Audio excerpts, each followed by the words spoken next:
Welcome to ABP Desam Health Conclave 2025.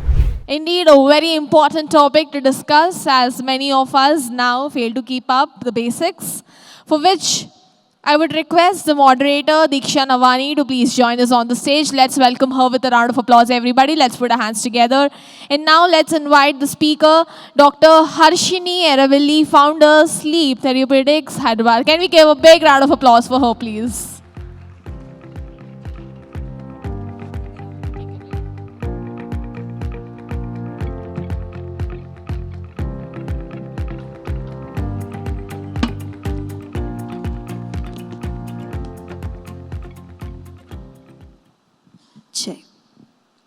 Well, very good afternoon, everybody.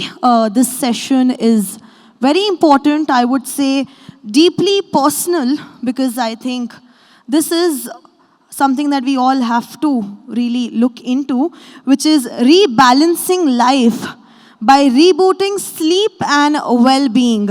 Well, before I start my session, I'd like to ask our students, the members in the audience, how many of you sleep less than 6 hours? 6 hours or less? Can I see your hands up? Show me your hands up. Come on, be honest with me, huh? Be very honest, okay? Let me also add myself in this. Okay, how many of you struggle to sleep? Oh my God, okay, we have a lot of hands here. All right, okay, and how many of you feel tired even after you get 7-8 hours of sleep? Well, now you know why this topic is so personal and important. Okay, let me also ask you, if sleep was a subject in school, how many of you would be failing right now? Only you would be failing, nobody else. If sleep was a subject, how many of you would be failing? All the hands that went for less than 6 hours of sleep, struggling to sleep. Where are you guys? Okay, all right. How many of you use apps for sleep tracking? Nobody? Nobody uses any apps? Okay, we have 2-3 hands here. All right. So a very warm welcome, Dr. Harshini, and I think we've just gotten a live statistics here. Let me start by asking you, what are the most common sleep disorders that you encounter today?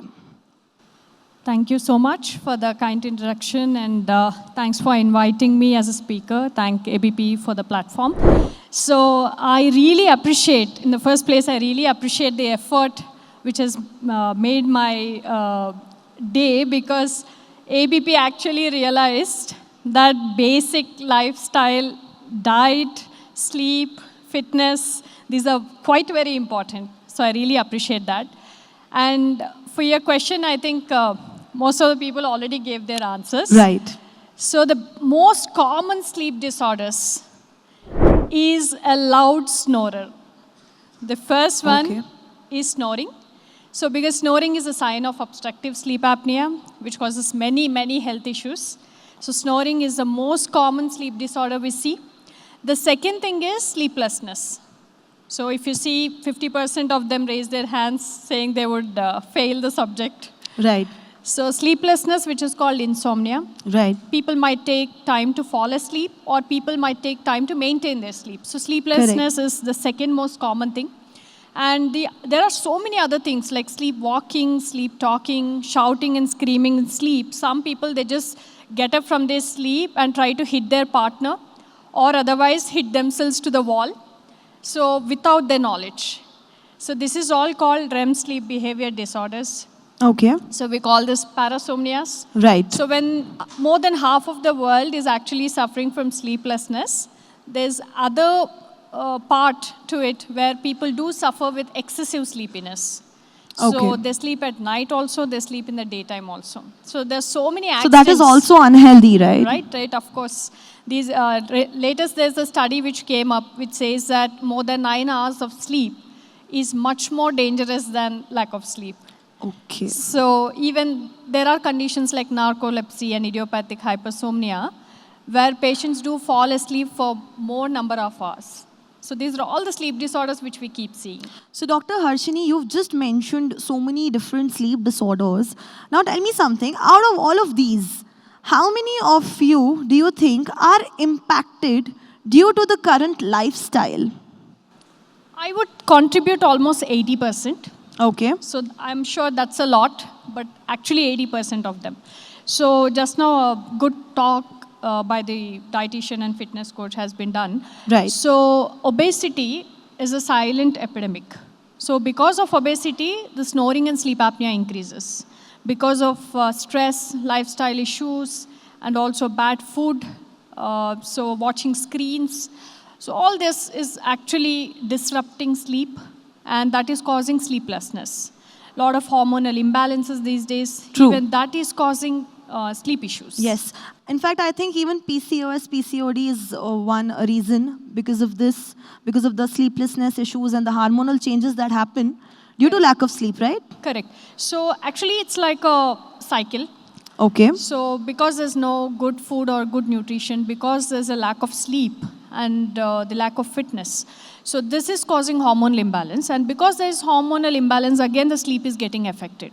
So once you fall in this cycle, it's very hard to come out. Right. Okay. So you've just mentioned about this cycle and you said how hard it is to come out. But if you would had to advise something to do that, which all of us can follow, me included, because I also struggle, falling asleep at night. So how do we break that cycle? What are the lifestyle changes that we should, bring in to actually, get proper sleep and break this cycle? So that's a very good question, and that's very important these days. Yes. Because there are so many people who don't follow good principles of sleep, and that we call as sleep hygiene. So there are few golden rules in sleep hygiene. One, it starts with the morning. So generally people think sleep is all about night, but it starts with the morning. Okay. So as soon as we wake up, we need to get 10 to 15 minutes of sunlight exposure. That too, anytime before 10 a.m. So because sunlight not just produces vitamin D, but it also produces melatonin. So this melatonin, once it increases its levels in the body by noon and by night, you feel drowsy because of that melatonin. So sunlight is very important. That's the first point. Second point is how much of a work you're doing. So you need to practice certain breathing exercises, like relaxing techniques, so that you don't get too much stressed up. And the next thing is your diet.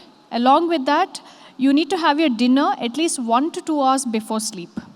Because even your digestive system, it has to finish its work, at least half of its work, and then it can also relax. So finishing dinner 2 hours before sleep is quite important. And most important thing is avoiding screens 1 hour before sleep. I was just about to ask that. So because from screens there's a blue light which is being emitted, and this blue light actually cuts down the melatonin, and someone who is watching screens all the time, they'll not be able to fall asleep. True. And the next thing is, before sleeping, you can practice again deep breathing exercise to avoid the thoughts which are being carried from the morning. So you might be in a busy, hectic schedule. For the next day, you might be planning only when the lights are off. Correct. But you need to relax when you're sleeping. So many people think that I'm too tired so I can get a good sleep. It's not like that. True. You need to relax before you sleep. And your environment in the bedroom should be very good. Whether it's light, sound. So all these things, a pleasant environment should be there while sleeping. So these are all the sleep hygiene rules which everyone should follow to have a good sleep. Totally agreed. So adding to what you just mentioned, you've talked about screen time. But even if we just skip the screen time before sleep, and if there's somebody who still cannot sleep because, they have some thoughts running in mind, or it can be due to stress, or, something like that. So do you have a message or a solution to it? Correct. So we should never ignore disorders while following sleep hygiene. Okay. So if you're following sleep hygiene and if your lifestyle is good, so in spite of having a stressful lifestyle, you should get a good sleep. Right. If you're not getting that, that means something is wrong with your body. So a bad sleep, onset issues, or snoring, or waking up middle of the night, or even if you're getting 8 to 9 hours of sleep at night and still you're feeling tired in the daytime. Lethargic. Yes, lethargic and unable to concentrate, focus. Right. So when all these things are there, that's your quality of sleep is less. I was just coming there next. You've just told us how the quality of sleep impacts on our physical health. But does that also impact on the mental health in short term as well as long term? 100% it impacts. So it's again a two-way thing. Mental health issues, they'll impact sleep, And Right. sleep also will impact mental health issues. Like, see, what happens in sleep is your body completely relaxes, restores, and rejuvenates. So when this is there, even your brain, mind, along with your soul, so everything takes rest. Correct. So when that is not of good duration or not of good quality, or any physical sleep health issues, mental health issues are there, then it's going to trigger them. So if there is a lack of sleep, the short-term consequences is immediately only your concentration levels, focus levels are affected. Your emotional hue will be seen. So anger spikes, crying spells, so these can be seen, and irritability. So a lot of people become irritable when they don't sleep well. So for the Absolutely. next few weeks, we can see some exaggeration of symptoms, which could be genetic also. Sometimes Right. some people can carry genes of mental health issues like Correct. schizophrenia and all. True. That can be exaggerated. True. On a longer period of time, it definitely affects on their mental health by creating depression, anxiety. And people consider it as anxiety disorder rather than sleep effect. Understood. This is definitely a point to be noted, ladies and gentlemen, boys and girls, everybody here. Okay, so Dr. Harshini, now I'd like to ask you, what are the most common misconceptions on sleep that you've come across? So one example I'd like to highlight, that, if somebody is, say, sleeping for 4 to 5 hours a day, and then they can catch up on the sleep on weekends. We tend to hear that, and because we all have tight schedules and deadlines, we tend to do that a lot as well. So what are such misconceptions that you've come across? And please tell us about these myths. Yeah, that's a great question, because every day I hear at least 5 to 6 myths from my patients. Correct. So the top one is this. Right. And people think I can sleep 3 hours, then I can get up, do my work, again sleep. And somehow people feel that exercise is also more important than sleep. So point number one is, sleep is not a luxury. It is an essential. Right. So that is the most important point which everyone needs to understand. And the common myth is this: we don't need continuous sleep on a whole day of 24 hours. If we sleep for total of 7 hours or 8 hours, it's sufficient. It's not like that. Mandatory, we need 6 hours of continuous sleep. If an app is included in the afternoon, it should only be 45 minutes and not more than that. So plus 1 or 2 hours is a subjective interest. So Right. somebody cannot, they cannot function with 6 hours of sleep. They might require 8 hours. So for an adult, it is 6 to 8 hours of continuous quality sleep along with a daytime nap of 45 minutes if it is required for them.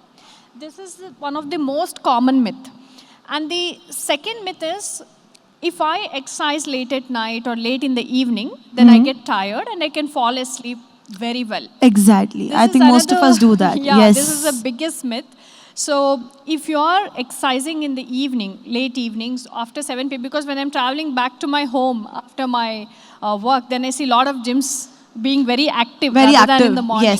Yes. So that's not at all true, because your dopamine rush, adrenaline rush, so all your chemicals are in a rush so that you are getting into an active state after exercise. So exercise should be done ideally in the morning. If you like doing exercise in the evening or you don't have time in the morning, then you have to do it before 7 p.m. So 7 p.m. is the cutoff point for exercise. Right. And the third myth is, people do consume alcohol to fall asleep. True. So although alcohol has some sedative effects, it does impact our adenosine metabolism, and that's actually going to impair your deep sleep.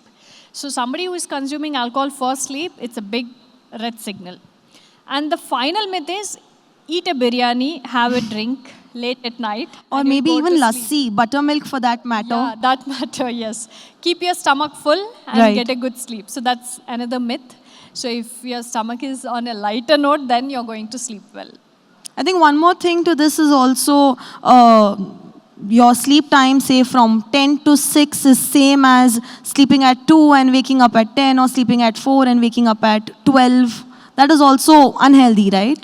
Of course it is, but these days what's happening is, especially in metropolitan and cosmopolitan cities, there are a lot of companies which are there who work for other countries abroad. Night whose- shifts. Yeah, Yes. timings are really different. Right. So we call them night shift workers. Correct. For night shift workers, we can take it as an exception, but otherwise on a general basis, when you're doing your day shifts, it's very much ideal to sleep by 10 or 11 at the max.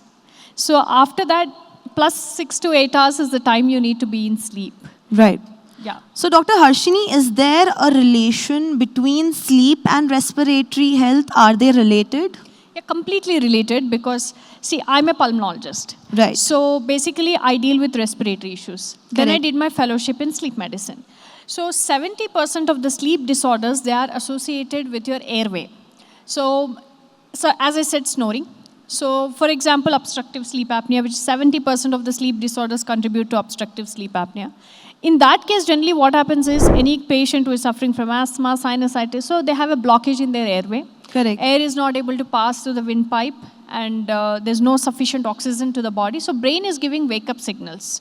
Because of these arousals, your sleep is getting disturbed and you're having sleep maintenance issues. So this is called obstructive sleep apnea. And now in India or all across the world, 1 in 5 people are suffering from obstructive sleep apnea. Does heavy breathing also come in that? Yes, of course, heavy breathing. But the main symptoms would be snoring, daytime sleepiness, and of course, most of the people are obese.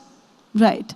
So coming to my next very important question, I think that everybody here would be interested in, how can technology be harnessed rather than hinder healthy sleep habits? Great. Again, that's a great question. If I say avoid screens, is it possible?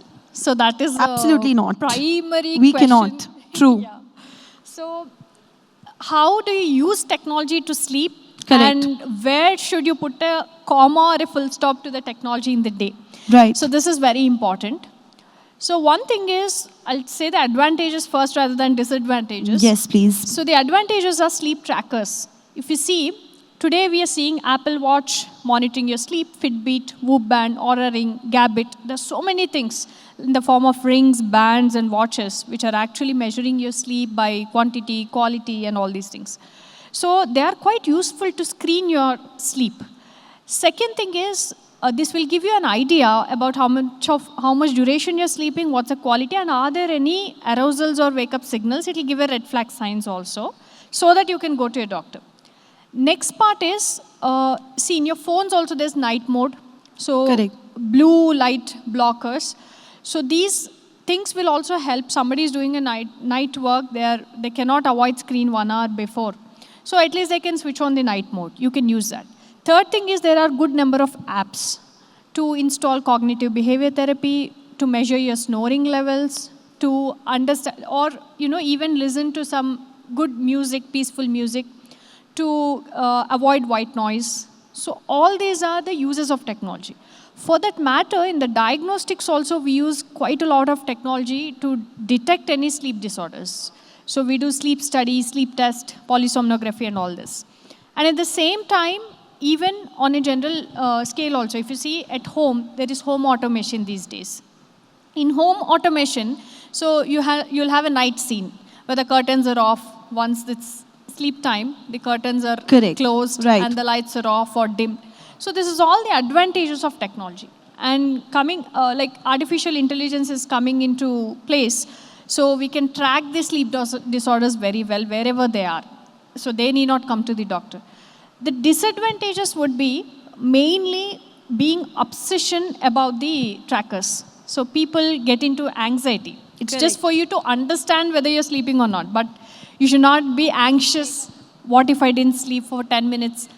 I am 10 minutes shortage of sleep, or should I go to a doctor? So this increases anxiety. True. Second thing is, people do watch screens a lot, Correct. scroll social media unnecessarily, and this unnecessary screen usage at night.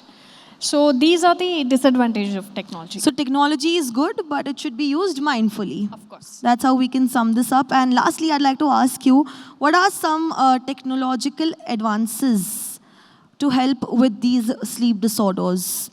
So definitely, again, sleep trackers are one good advancement, Right. which most of the people are already using. Yes. Second thing is, do not avoid your symptoms. So Okay. if there is snoring, if there is daytime sleepiness, if there is breathing difficulties during sleep, or if there is sleeplessness, it's taking more than 1 hour to fall asleep.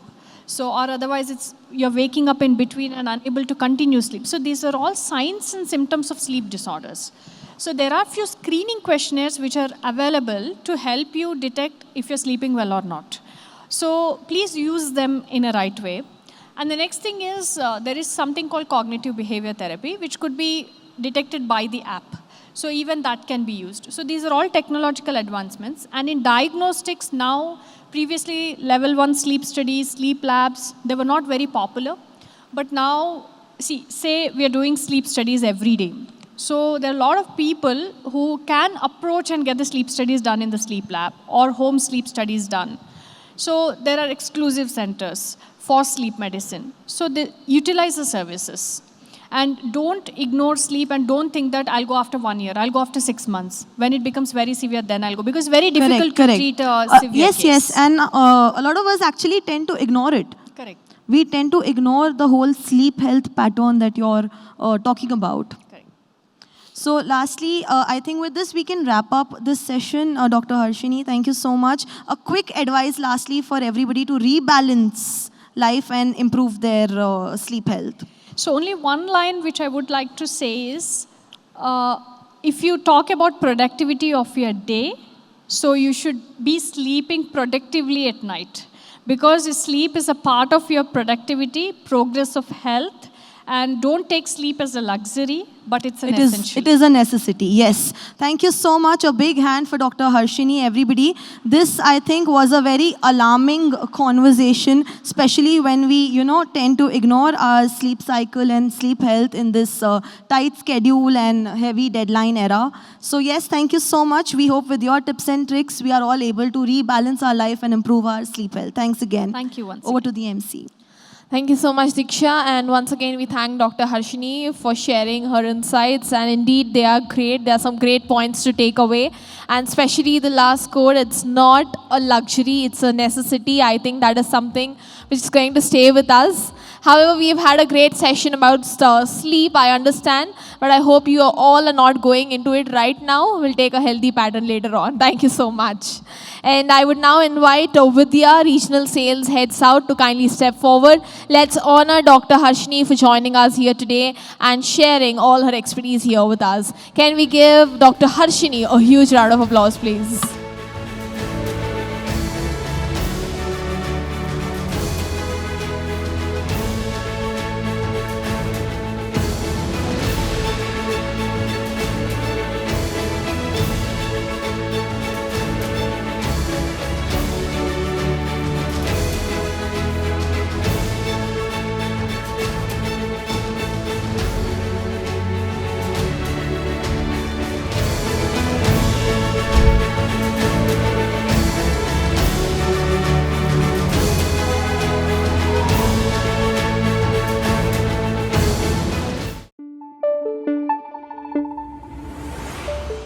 Thank you.